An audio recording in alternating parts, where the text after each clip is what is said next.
Hey there, listener. This is audio producer Robin. We'll have a new episode of Free Press Sports with Carlos and Shawn for you next week. In the meantime, we're re-airing both update podcasts we recorded during last week's NFL Draft. Up first, we have the guys' first-round draft analysis and reaction on the Detroit Lions drafting cornerback Terrion Arnold.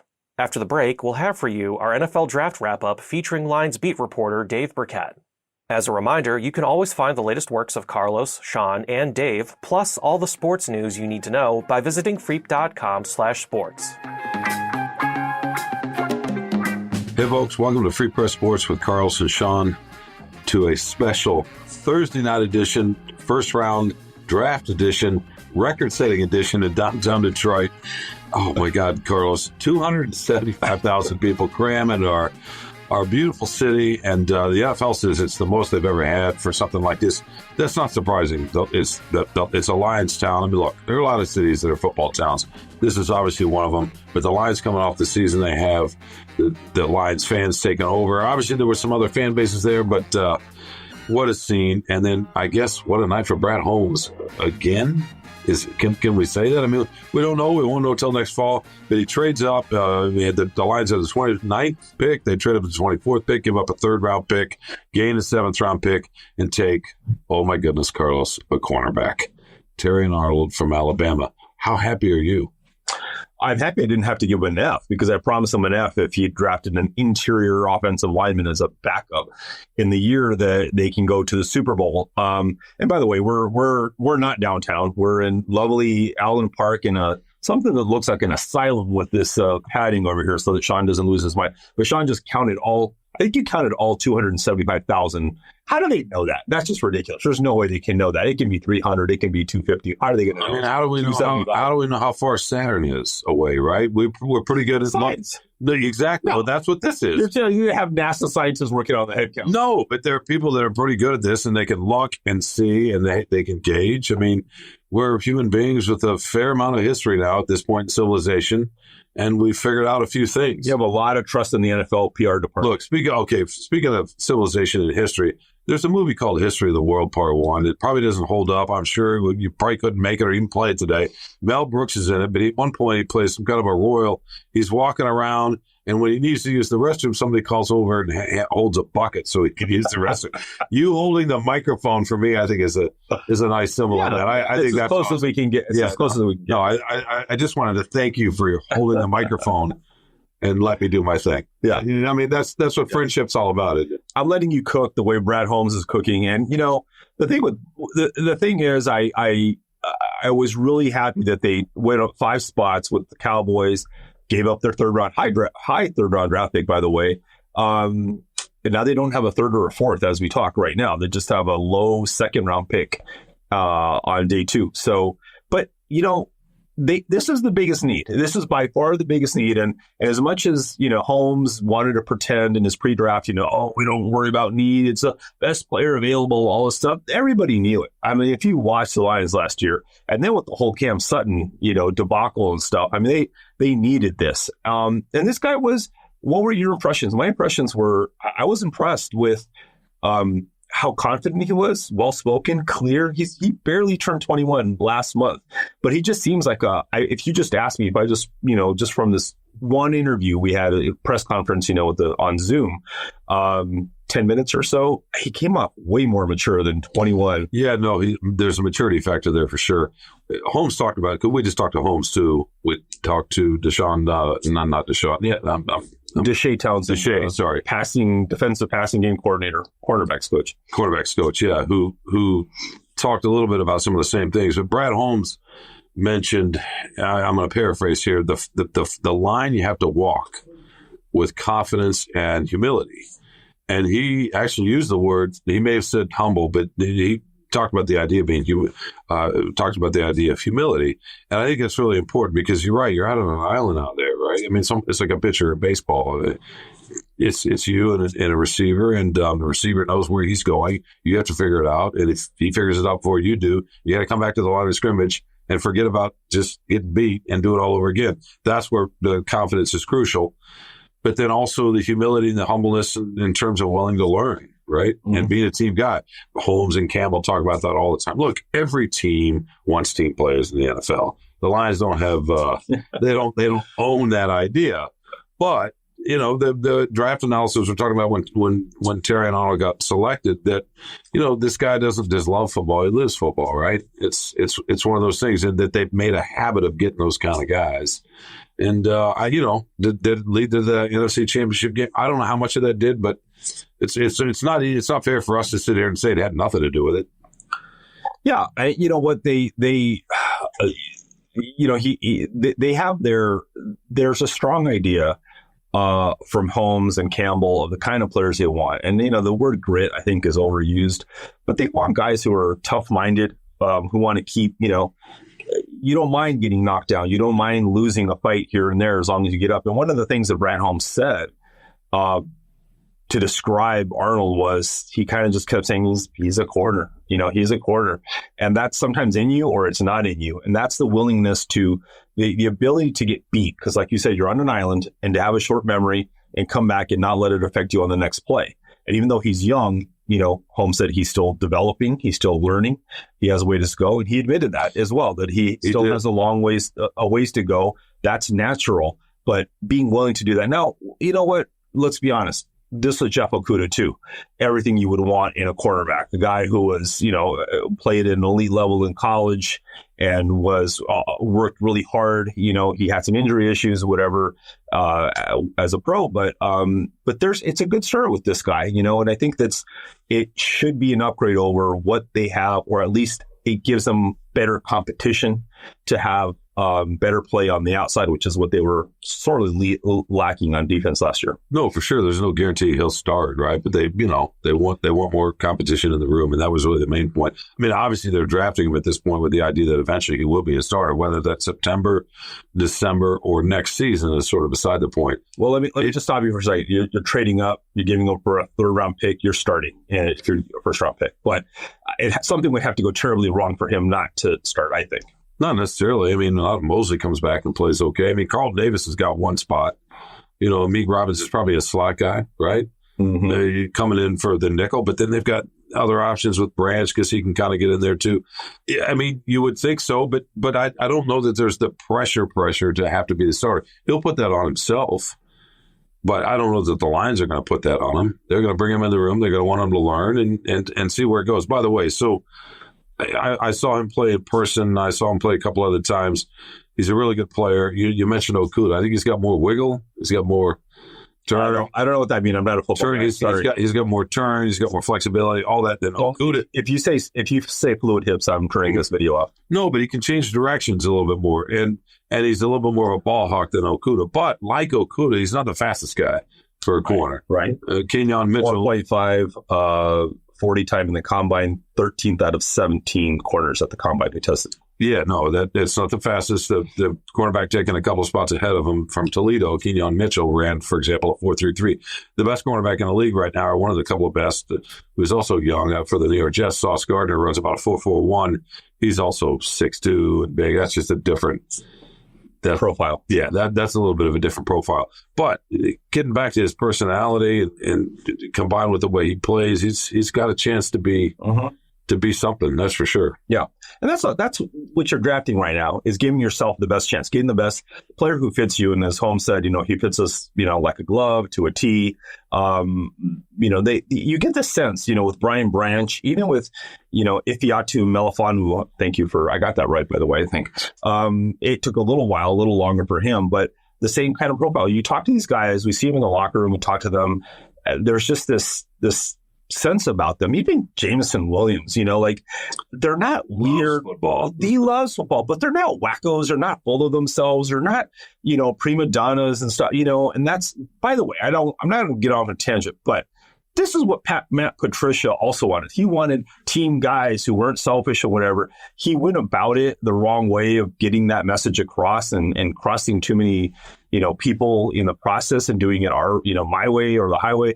But that's what they want. That's what all these, if you're smart, if you have an idea of a blueprint, you know the kind of players that you want. And I think this guy looks and sounds like he's going to fit that profile to give him a chance to do something and to fill a need that is sorely lacking. And it's hard to get these guys. It's hard to get outside. And I think the difference to me is Amik Robertson's 5'9", I think, which means he's probably 5'8", which he could be 5'7". I mean, he's not a big guy. He's not a true outside cornerback. Carlton Davis doesn't have a long history of being an elite outside, even though he wants to bill himself as a shutdown guy. This guy was talking also about being a shutdown. I want to be a shutdown corner, and he hasn't. He has 1.5 years of starting experience in college, even though it's a really good level. But but that's the thing, as Holmes said, borderline cocky. You need this. I mean, you just can't play that position without being somewhat very confident. He told those 275,000 people on the stage when asked what kind of player he was. I'm trying to remember the exact question, but he said, "I'm a star." You're getting a star or something like that, right? He also said, "I'm home." So again, he shows the confidence, and then he's endearing himself a little bit by saying he was home and talking about helping to be one of the pieces to make the final step to get to the Super Bowl and so forth. By the way, he said that twice, to take the final step, and then he said it again at the end of our press conference, that to take the final step to get to the Super Bowl. So I'm curious about how much that was discussed with him in his visit with the team, as far as like, hey, we were this close, 4 points away from getting to the Super Bowl. You could be the guy. And as he told us, when I think he talked to, I don't know if he was talking to Campbell, I think it was Campbell, who told him, if you're there when we're picking, we're going to go get you. And he said, yeah, come get me. So there's kind of like a dovetail, a mesh of like, we need you, we want you if you're close. And as you saw, there was a run on offense, so those defensive guys got pushed back.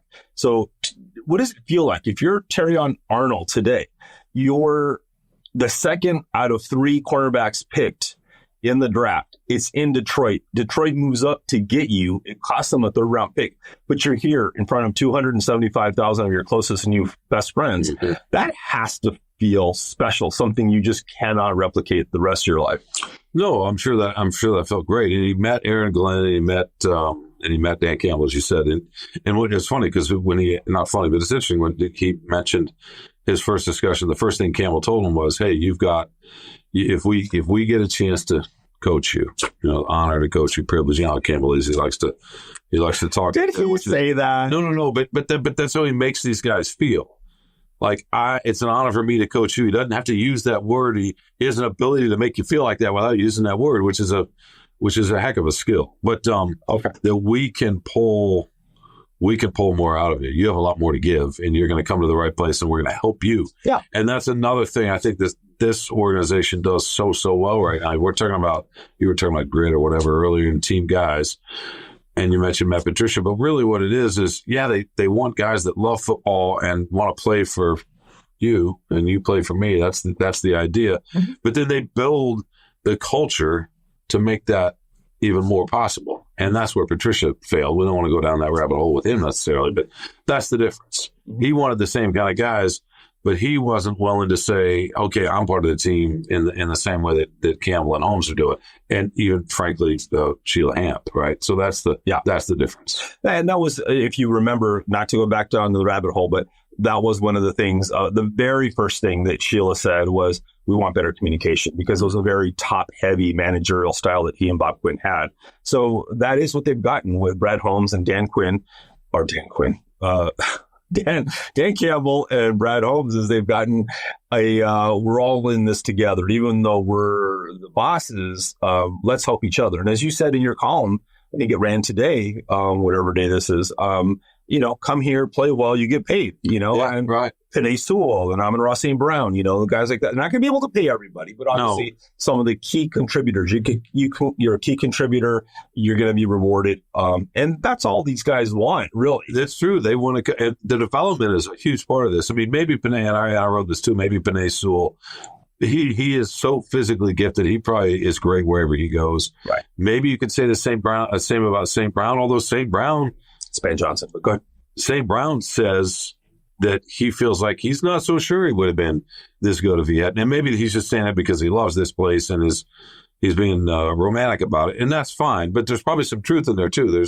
These things are great. You don't know all of it, but what you do know is that this place is starting to get a reputation. By this place, I mean Allen Park, where the Lions practice facility, the headquarters. This is where the work happens. The day-to-day work happens in the summer and training camp and all season between the games. Obviously, Are you talking about our writing or their practicing? well, our writing happens all over the place, right? But they're practicing. This is what happens, and that matters. If you say, "Oh, those guys can get me better. I can get better. I can be part of something that a winning culture, and then I can get paid."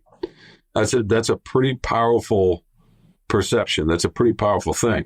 I'll push back on that a little bit. They just want to go where they're going to get paid, and it doesn't matter if you're with the worst team or the best team. Winning generally leads to getting better and getting paid, but it's opportunity. And if this team is stacked at offensive line, an offensive lineman's not going to come here because it's going to be hard to crack the starting lineup. It's all about opportunity in the NFL, and they have short careers, so they have to maximize it. I haven't seen them. Who's the top free agent they've signed ever? There's been no star dude, so no, whatever Randy Moss type guy, right? That's come here. So we haven't seen that yet. Maybe that'll evolve and they'll lure somebody like that. But so far, we haven't seen that. But how do you know we haven't seen it? Every free agent they've signed, how do you know that they came here just for the money when they were offered similar money at other places? Or DJ Reader, I'm sure, came here in part because he wanted to win. He's 34. So a 1-year contract. Yeah, but this wasn't the only place he could come. And if he can come here and be part of a team, he got close. He actually got to a Super Bowl in Cincinnati. And he talked about that. No, people are going to. It's not just the money. Yes, you want the money. But that means that the NFL is nothing but mercenaries, and that's just not true. That's not true. No, it's not true. That's not how this works. Not in any sport, not in any team sport. It is just the money for some, but it's not just the money for all. It's just not. They want players here a certain way, and the New England Patriots were that way forever. Mm-hmm. It wasn't just that. That's way too oversimplifying it. It's just not how it goes. I think that, what I'm getting at is when you start getting the Randy Mosses type people, right? Now, even though it was toward the end of his career with the Patriots, can you lure those kind of guys? Can you lure when someone hits free agency, a top flight guy? It's always a mix between what the team is willing to pay, how much cap room they have and all that other stuff, what their need is, but also the players. And, when are we going to see you're talking all pro level players, not just the 34-year-old former pro, all pro bowler, offensive lineman. So that's what you're hearing, what you need to see for this to be a destination. And it's not even the Patriots, how many blue chip all pro guys went to the Patriots?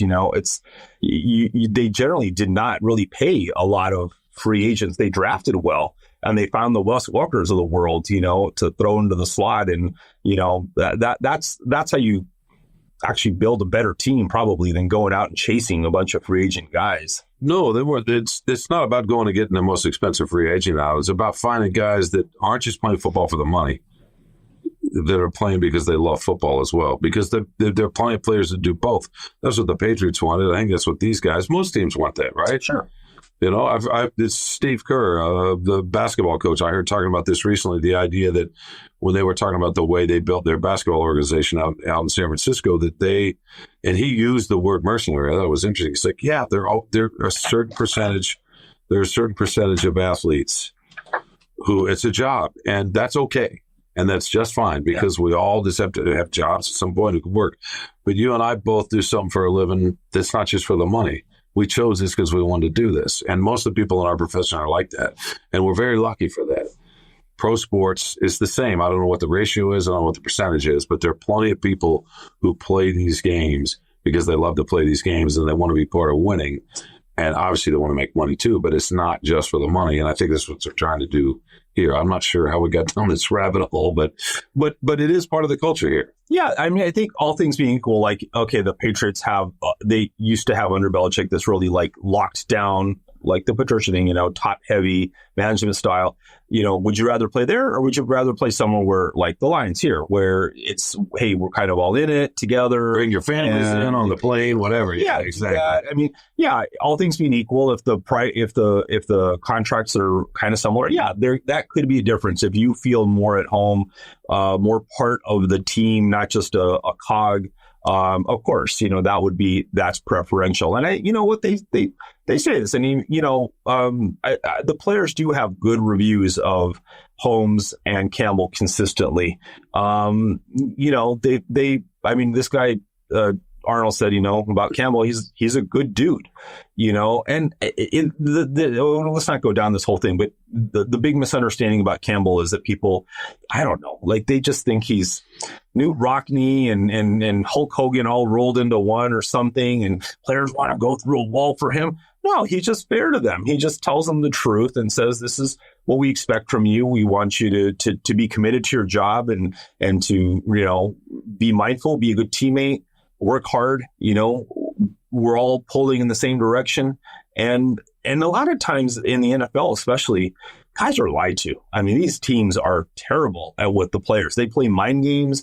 They're not truthful. You just have to, if you've just watched the last 10 years of Hard Knocks, I watched every season, but even you just go back a few years, you can see the insincerity of when they cut these guys and these are the ones that are the good examples, but they're just not very truthful. They use them up like commodities in many cases. They feel like they're shuttled around. They're not given the fair chance. And a thing about Amon-Ra St. Brown that I think he's probably, he said it today. I saw it in an interview or yesterday or whatever that said, at first he didn't want to come to Detroit because he thought obviously it was not a great organization. But he realized that that it was a good fit for him. A lot of that is Ben Johnson, but also the organizational. Did he say that? He didn't say Ben Johnson, but we know that having a genius offensive coordinator is a big part of it. Jared Goff's play under Ben Johnson is a big part of it. Brad Holmes and Dan Campbell, organizational, all that stuff is a big part of it. But he may have not gotten the same opportunity somewhere else. He may have been, hey, you're too small. You're just a slot guy. You're not going to get a chance to go on the outside. You're not going to be our touchdown. He may have had a more limited role and not been able to shine as much if he'd been in another organization. This team saw his value, saw his aptitude, and used it and exploited it. And that's what's led to his success. It's not always the same for every organization. No player. I think you're right about Sewell. Offensive linemen are a little bit different, but yeah, he was going to shine no matter what team. It'd be hard to deny that, but Amon-Ra, 4th round pick, might not have gotten the same. He said as much, and it's going to be interesting with Terry and Arnold. Not that they're the same player. I mean, obviously he's a 1st round pick, and it was an all-American corner, and great pass defense numbers were among the best in the country, despite the 4.5 40. Don't get hung up on that. By the way, do you know why it's the 40-yard dash? No, that's a good question. I've forgotten that.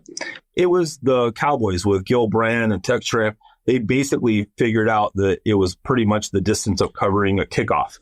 That's why you run a 40-yard dash. It's about 40 yards that you have to run. So that has a lot to do with covering a guy on press man-to-man, doesn't it? Well, what matters is what do you do? That's what the shuttle or the cone drills, right. Those are so much more. Yes. What matters is what are you going to do with those first 5-10 yards? Exactly. Right? So he didn't have the greatest makeup speed. That's all right. Don't get burned. Yeah. And we know he likes to tackle. We know he's physical. It's jam up. He's going to press. Aaron Glenn loves to press. He brings a certain kind of disposition that I think fits right in. And he should be interesting. I know you wanted him to take a cornerback. Brad Holmes said that they were going to go get one at some point. They did not necessarily think they were going to be able to get one in the 1st round. And he basically said they had another player in another position in mind. Mm-hmm. Right? If Terrian and Mitchell fell too. Mitchell fell to 22nd, I think, to the Eagles. If they hadn't fallen like they did because of the run on offensive guys, they were just going to go in another direction. So they were not going to draft a cornerback in the 1st round if it hadn't happened that way. So it was almost like it was kind of meant to be. I mean, he doubled down again on his, hey, we're not taking the spot. I mean, excuse me, the position. We're taking the player. Yeah, it's just I don't know. I don't know if I believe it. Just happened to. Of course, you believe it. It just happened to. No, he's not lying. Then you're saying he's lying. I'm saying he's not. What's he going to say? Well, we could have gotten Nate Wiggins too. He's just as good. And God, we missed on Quinion Mitchell. We were trying to trade up to get to get that spot, but we couldn't. So we had to kind of settle for. No one's ever going to say that. No, but this was exactly the guy we wanted. No, but he didn't say that exactly. He was just saying that if he was asking about the position of the cornerback, and he's like, no, we always say we're going to draft. And he's proven that in the last 3 years. They go for who they think is the best player on their board. That's what they do. He was just saying this matched up for once. For once, the need matched up. And that's really the first time that's happened. And it kind of did because they fell. People were surprised all over the football world. Roll your eyes all you want. But people were surprised all over the football world that they fell a little bit because of the run. You know, the panics getting taken as high as they did, for example. That's one of Michael Penix, the quarterback out of Washington, junior, I think. But so there's some rationality behind all this about why it happened. My guess is if they hadn't fallen, they felt like it was going to be too expensive to move up too far, they had a couple other guys they were going to go with that were not cornerbacks. Well, the question is whether they could have traded back because they were picking 29th. So, and it was a deep class at quarterback, you know, generally speaking. Now, we don't know their board. And he did say, Holmes did say, you know, there was a drop off after him, you know, to the next tier of cornerback. So I don't know. I mean, this happens all the time, Shawn. You know that. They get the guy like, magically, we picked the perfect player. How could it happened again? You know, this is exactly who we wanted. I mean, it's okay to have conviction, right? I think they'll oversell it just a little bit. Well, you say, who's they? Who's they? Because the Lions. He's every year. All the Lions do it. All the general managers do it. That's the point, right? But this guy actually has a little bit of a resume to say that, right? I mean, he's earned that a little bit. And by the way, most of the analysts around the country, most of the NFL guys that you trust, right, had Mitchell and Arnold, and then a gap. So Wiggins and Nate Wiggins was there too. I didn't see Wiggins with every one of them. He was there sometimes, but Cooper DeJean too. Well, he's not an outside corner, but Mitchell and Arnold were routinely regarded as the two best, and they were the first two that went. And you know, maybe you can argue that the gap's not that big. Who knows? The Kansas City Chiefs have a quarterback who was drafted in the third or fourth round, who's playing at an all-pro level right now. Sure. So for all we know, a quarterback taken in this next couple of days might be better than either one of these guys. Absolutely. Yeah, we don't know. That's the thing. And, you know, there's a very good chance. I think there's a very good chance that another cornerback taken tomorrow in the second round is going to be better than one of the first three that taken in the first round. So you don't know. And maybe, hey, it could be true. And Brad Holmes could be telling the truth. And it was Terry and Arnold. Forget Mitchell, forget Wiggins, forget Cooper DeJean, forget anybody else. This was her guy. We wanted her guy, you know.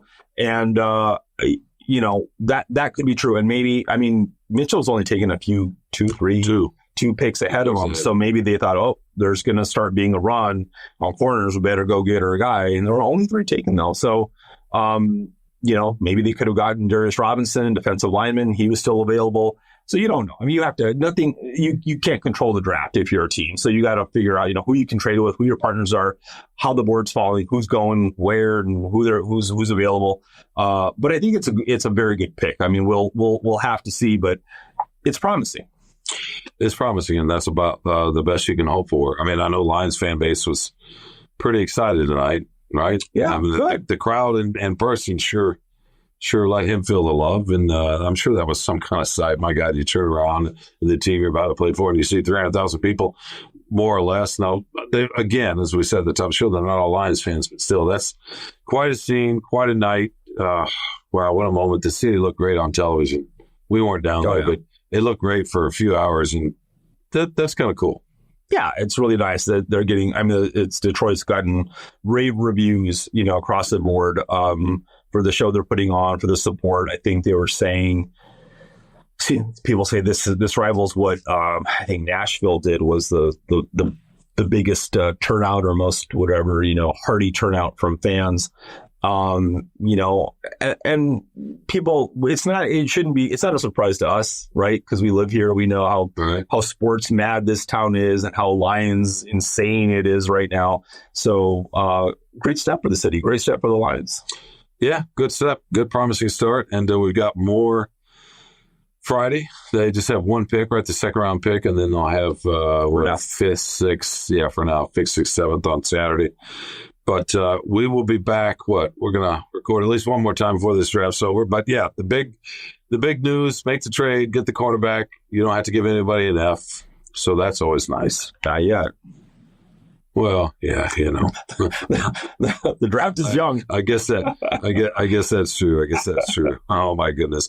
All right, we got to get out of here. We got to write. He's got to go feed his troll soul because he didn't get to let it out tonight. I am so sorry that you could. What'd you give him, an A, by the way? Click on freep.com and find out. Okay, yeah, I guess we want to sell some clicks here. Coming up next after the break, Lions beat reporter Dave Birkett joins Carlos and Shawn to wrap up the 2024 NFL Draft.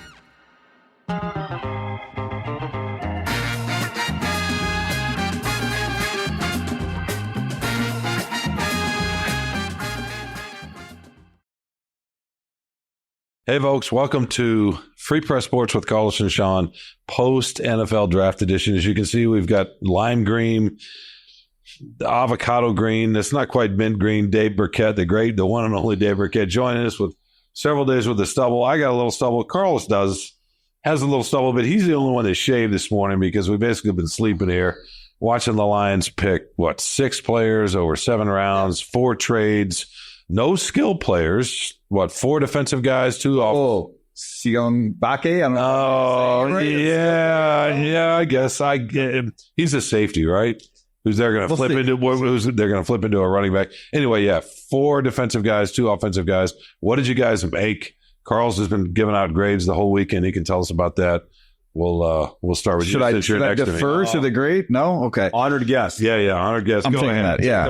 All right. First of all, there's only a few people that can pull off this color. I don't know if I'm one of them or not, but you look great. Yeah, that's what I say. No, look, first of all, this was not an extremely deep draft. I think if you talk to any people around the league, there was a fall off in talent. And so maybe that's a little bit why they did what they did on day 3, where they traded a future draft pick, 2 future draft picks, left them with 1, but they moved up to get a couple developmental guys. I like the first 2 picks. I think they got the best. Well, maybe I would have put Quinyon Mitchell as the best cornerback in the draft, but I thought both of the corners that they drafted were really good fits for them, and they're both really good players who can help the biggest weakness that they had defensively and specifically in the secondary. So I can't argue with either of the first 2 picks. I know some people would have liked to see maybe a different position squeezed in there somewhere. But look, you got 2 really good players who are going to help you, who make you a better team. And so I'm not going to fault, Brad Holmes or this organization for what they did. Would I've liked to see maybe a receiver somewhere? I do think they have a little bit of a weakness there, but there are some guys, and my brain's fried right now, so I'm not going to give you any names. I wouldn't be able to do that. But, there's some guys out there that I'm sure they can still add, probably on the Donovan Peoples-Jones sort of track. So, yeah, I like what they did overall. I think ultimately, we'll see how those 2 4th-round picks develop. Giovanni Manu and Sione Vaki. Again, don't know if I'm saying those names right yet, but yeah, look, it's not going to be about those 2 as to what this draft is. It's going to be about those top 2 guys at those 2 guys at top. And then if they hit on either of those lotto tickets, maybe you have something down the road.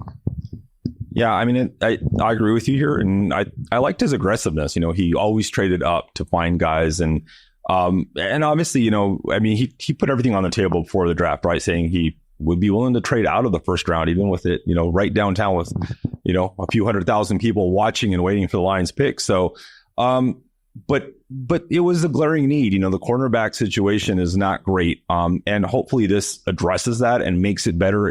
You wouldn't think it would make it worse. Holmes told us today at the end of the whole thing that, they still got to earn their spot. Well, you're not trading up. You're not giving up a 3rd round pick to move up in the 1st round and not starting Terrion Arnold. I don't see how that happens. But it's a good move. They've gone through a lot of coaches in that position. You and I talked about that a little bit yesterday, and just there needs to be more stability, more consistency, improved play. That could be the difference to me in the NFC title game if they get back there again, being able to plug those holes, stop a team like the 49ers or whoever you may encounter. And now they have to do it. I mean, now you've devoted the resources. Now there really shouldn't be an excuse to have that defense, especially in the back end, improved. No, there's no question. It's funny. I wrote today actually about not just the talent improvement with the Lions, but just overall in the NFC North. And when I was going through some numbers, I'd forgotten. I didn't completely forget, but I hadn't thought about this in a while. We were at this game, I think, in Minnesota when Nick Mullins threw for 411 yards and had the ball in his hands with a minute left with a chance to win the game. that's what this draft was about to some degree, right? We're talking, I mean, not to disparage Nick Mullins, but I mean, hey, Justin Jefferson was pretty great that day. TJ Hawkinson made some plays, but that's the margin we're talking about is not getting torched in that manner. No, I think when you look at the Lions roster right now, it's better than it was a year ago at this time, right? And this was a team that went to, the NFC Championship game, and certainly just having a better roster doesn't mean that you're going to get back or you're going to go one step further, but they have most of their starters back on both sides of the ball. They probably made a lateral move on the offensive line, kept that thing intact at a very minimum in terms of signing Kevin Zeitler. Defensively, they're better, right? The DJ Reader is a better player up front than Benito Jones was. Linebacking core is essentially the same. They didn't really lose a pass rusher. You let Romeo Okwara or he retires, but you let Charles Harris walk. You're not losing much there. And then in the secondary, you just hit it. I mean, whether he starts right off the bat or not, Terry and Arnold is an upgrade, and Ennis Rakestraw is an upgrade. Both of those players combined, like that, you have a better secondary right now than you did last year. So I wrote this, I scratched these numbers off here, right? And just, they came in with 7 picks, and obviously they traded the 3rd rounder, which you had to do to go up to get Arnold. But essentially on 5 of the 6 picks they made, they moved up. They moved up. So, in a deep draft, when again, maybe you're not getting a lot of, day one contributors beyond that top 50 or so picks, today you went from 164 to 126 with your first pick, and you went from 201 to 132 with your second, and 205 to 189, 249 to 210. And Carlos, I think to your point, when you go up and get guys, like, it just feels better than when you fall back and let things come to you. And maybe there's some rewards down the road in the future draft picks you acquire, but it always feels better, especially when you're a contender like the Lions are, to go up and make those moves and be aggressive about getting your guys. So here's my question: is what's the biggest deficiency they still have that they did not address in your opinion? I think it's receiver. I mean, look, the offensive line, obviously you had a guy late, Christian Mahogany, and whether he plays or not, I mean, whoever they drafted was probably not going to be a day one starter because they're solid there. They do, maybe that's a depth concern, or maybe that's something down the road, but you take 2 offensive linemen today, developmental guys, both of them young guys, that if something happens or down the road, if they can, especially if they can, develop, Manu, the Tongan, who, by way of Canada, who hasn't played great competition, but just looks impressive when you see pictures of him. Big dude, obviously. If he turns into anything, maybe, that's I mean, who knows what happens with Taylor Decker? That's probably way too early for something like that, but that's a lottery ticket. So to me, even though they had some other needs, you might want to see a different, pass rusher there. We'll see if Wingo can play, as a big end, like Brad Holmes said he could. I think it's receiver, because I think beyond Amon-Ra St. Brown, there's a lot of unproven right there. Jamison Williams, there's high hopes for him, but we don't know exactly what he's going to be. Khalif Raymond, vet, but we do know what he is, and I don't know that there's much upside there. Same with Donovan Peoples-Jones. So, that's why I say maybe I would have liked to see them get a receiver in there somewhere, but not at the expense of Terry and Arnold in round 1, and not at the expense of Rakestraw in round 2. So I don't know where you get them. It's interesting just thinking about, you mentioned how complete this roster is, or as complete as it's been since, obviously, you've been covering this team. I mean, they're a Super Bowl contender. We spent a lot of time today talking about, kind of in the background, about the division itself. Green Bay, we could say Green Bay's coming, but they're kind of already here. The way they finished the season, what they did in the playoffs, how Jordan Love looks like, or what he looks like, I just don't imagine them getting a whole lot worse. I know teams can change in a flash season over season, and just because you're good doesn't mean you're always on the track of ascension. But I think we can expect they're going to be pretty good. Minnesota drafted J.J. McCarthy at what, 10, I want to say. He's probably going to take a while. They also signed Sam Darnold as a free agent, probably at the idea that McCarthy might not be ready to start right away. He didn't throw that much at Michigan. Who knows? But if he hits, yep. I mean, Nick Mullins is causing problems with the weapons that they already have in Minnesota. And then there's Chicago, which is the big one to me. They were feisty last year. They also won 4 of their last 6. That was with Justin Fields. Yeah. They go out and they add, they have DJ Moore. They trade for, I want to say, Keenan Allen, and give up a draft pick. They draft Roma Odunze, one of the best receivers. So that, if Caleb Williams is at all solid, and we've seen rookie quarterbacks lately do it. It's not just, by the way, C.J. Stroud. Brock Purdy got hurt in a title game as a rookie, and he might have been to a Super Bowl. So, but again, Purdy was going to a really, really good roster. How good is Chicago's roster? I don't know, but they're a decent roster. So Williams is stepping into an interesting situation. They're not going to run through the division, I wouldn't think, without some scares. I know you wrote about this a little bit. You're right. NFC North is going to be it's going to be a bloodbath, to use Brad Holmes' word about the secondary yesterday and the competition shaping up there. I mean, but the Lions are the best team. They're the most veteran team right now. You know, we talk about windows for some of these teams, right? And that's why I do think it was important that Brad was aggressive, you know, in this draft, just to sort of maximize this opportunity a little bit, because this is the Lions window right now. And you don't know what Jordan Love is going to be, or Caleb Williams is going to be, or JJ McCarthy, but they're all really young. And if any of them turns out to be really, really good, we saw it for 3 decades where the Lions couldn't get over that Hall of Fame hump, where they had to play Brett Favre and Aaron Rodgers twice a year, the Packers with those guys twice a year. And so the Lions don't have that at quarterback. And so they really have to hit on the rest of their draft. They don't. I mean, Jared Goff, look, negative Detroit means Jared Goff is better than those other quarterbacks right now, but he's, you know, Caleb Williams has the upside and the potential. And so that's why we don't know. He could also bust, but you know, the other thing those teams have working for them, and as you show me this time, I know we got to take a little break here, but as the other thing those teams have working for them is when you have that young, cost-controlled quarterback, like, you can build the rest of your roster. You can trade for Montez Sweat like the Bears did last year and pay him, and that immediately upgrades your defense. And so I do think the Lions are in this window of opportunity that they have, and not that it's going away, but there are other teams coming in the NFC North that could really infringe upon that window.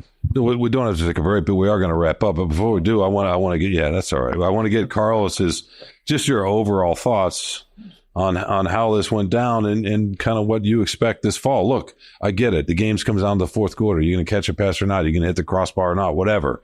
But can you put yourself in the position to build on what they did a year ago based on what you just saw the last few days, and then maybe free agency? Yeah, I mean, I'm in the Ben Johnson camp. You guys know that I'm the president of the fan club. So as long as they have him, they have a chance. And the defense just has to get somewhat better. I don't think anyone's expecting this all-star top 5 defense. But they've been near the very bottom in passing yards, all 3 years that this regime's been here. So that needs improvement. I don't know how many more secondary coaches Aaron Glenn can keep firing until, someone starts looking harder at him. But they talk about negative. Wow. Being real. I mean, talk about negative. Jared Goff's going to bust through this window and choke you right now for saying that he's a little bit better than these other guys. He's better than the other right now. The upside's not there. The upside's not there. He is older. Yeah. He's not, what is he? 28? 29. Yeah. Right. Yeah. He's a young old guy. So, I would expect them. I would expect them to, they don't have to improve that much. They're so close right now. You just need the defense to hold together. And the defense did get better last year. I mean, you had improvement. They still need, no team's complete. You're not going to get a premium edge rusher to go opposite Aiden Hutchinson. You're not going to get, the shutdown corner, even though Carlton Davis promises, he's taking away half the field already. But I do expect them to be. Depends which game you watch on that one, though. Yeah, I'm still looking for him to give me a suggestion, but it just depends on, giving yourself a chance to stay there. And with this high-powered offense, I think that, you just need to stay close and being able to hold teams back a little bit, like the 49ers, not letting them run over you in the second half, because it was just horrible to watch. And if they can keep that from happening, there's no reason for them not to get the Super Bowl. I'm going to say one thing before you wrap this up. Maybe I shouldn't admit this. I don't know. But Thursday night, I'm at the draft all day. I get home super late. I wake up early, take my son to school. I'm driving him to school. And, we were talking about the draft a little bit. And I said, Jack, maybe this is a little bit of draft euphoria. I said, I think I might pick the Lions to win the Super Bowl next year. I mean, that's how good their roster is. We talked about it. So again, I'm not locking myself into that, but to what you guys were saying, it's a really, really good roster. It's really complete. They can do this in a draft where you take 2 cornerbacks and then you take a couple developmental guys because, hey, you don't, maybe that 5th round pick is not going to play or not going to make it. So let's go up and get someone we really want. And it's not just the roster. I mean, obviously you have to have the talent, right? And they have the coaching staff. We got the great Ben Johnson, as Carlos also pointed out every time. But they also have something that's a little harder to sort of put your finger on it. And we saw examples of it again today as we today, today, Friday, and even Thursday, as we talk to some of these players, the kind of guys that they bring in, right? How much they love the game, all this. Look, it's all cliche, it's all whatever, but you feel it when you talk to them a little bit. You feel it when you're covering the team during the fall, when you're going into the locker rooms. It's just the way they connect the human part with the actual skill part, the emotional, psychological part with the skill part and the physical part. It does matter. No, I mean, it really does. Talent's not just, and I think this draft is another example. Just listen to the guys. Just your last quick impressions of listening to these guys. You mentioned the big giant by way of British Columbia, who spun a great yarn. Yeah, the thing that's going to stand out to me from this draft is Friday night afterwards. Brad is talking about sort of what he's looking for, and someone had asked him about Rakestraw and his story of getting turned away at a football camp that he went to, a prospect camp, and how that sort of fueled him. And he said, that's really important to this organization is sort of the adversity that you faced and how you've overcame it. How you've confronted it and survived it. And it just, in my head, it just made me think like maybe he's drafted really well in his first 3 years. Not the best draft every year, but really well overall. And there are not teams that string 1, 2, 3, 4 consecutive drafts together. When you do, that's when you have Super Bowl rosters. And I couldn't help but walking away last night thinking, like, that's the key right there, is like maybe when all these teams are looking for what separate, right? Everyone can identify talent and what separates them. Maybe that's what they've really found. What they've tapped into is just that, the motivation, finding a way to measure that motivation that someone has to be great, and the desire to keep going, to persevere in the face of some of those things. And I mean, we'll see how it plays out, but I really do think that's a key thing that the Lions have done. And that's why Amon-Ra St. Brown, the 4th round pick, has turned into one of the best receivers in the game, and maybe that's why Ennis Rakestraw or Terrion Arnold or any of these guys, why, a couple of years from now, why we may be looking back at them and saying, man, they did it again. They did. We won't know that. I mean, if they did, we won't know that for a while. We do know Ben Johnson's great. I think that's Carl's last thought here, but we're going to get out of here. This guy needs some sleep. You need to, you need some sleep. And there's going to be a lot more coming from the draft, right? You saved some gems for people. 2025 mock draft tomorrow. I don't know about gems. I do have a good story running Sunday on Darius Robinson. You guys can check that one out, and we'll write plenty more about the behind the scenes with Darius Robinson at the draft, and then lots more on the Lions here. All right, check out the great Dave Birkett. Thanks for joining us. Carlos has got another really good column coming tomorrow. Make sure you check that out. Freep.com. You don't need to check my workout, but definitely check theirs out. All right. For Dave Birkett, for Carlos Monarez, I'm Shawn Windsor. Thanks for joining us on the Draft Day edition of Free Press Sports with Carlos and Shawn.